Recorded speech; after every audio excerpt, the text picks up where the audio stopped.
Baradae akan bertemu Ferdy Sambo di rekonstruksi kasus Brigadir J berikut kata Polri hingga LPSK.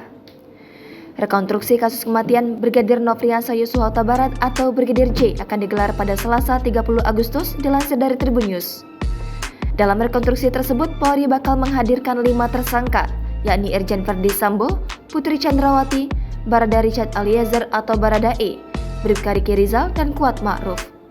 Rencananya, proses rekonstruksi akan berlangsung di rumah dinas Ferdy Sambo yang terletak di Kompleks Polri Duren 3, Jakarta Selatan.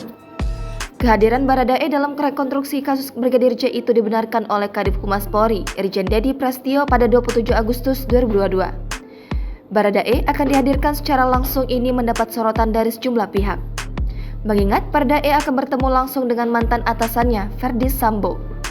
Dedi Prasetyo mengungkapkan, Baradae dihadirkan secara langsung agar jaksa penuntut umum mendapat gambaran fakta di TKP. Dedi juga menyampaikan, tim khusus Polri turut ditemani Komisi Kepolisian Nasional dan Komnas HAM. Sejumlah pihak diketahui mengkhawatirkan mental Baradae terganggu terkait pertemuannya dengan Ferdy Sambo. Bahkan keselamatan Baradae yang menjadi justice kolaborator juga dipertanyakan. Apalagi Baradae sempat mengatakan enggan dipertemukan dengan Ferdy Sambo. Menanggapi hal tersebut, juru bicara Lembaga Perlindungan Saksi dan Korban, Ruli Novian, buka suara. Ia menjelaskan LPSK akan memberikan perlindungan maksimal kepada Baradae. Hal ini dilakukan LPSK untuk mengantisipasi ancaman yang bisa membahayakan Baradae.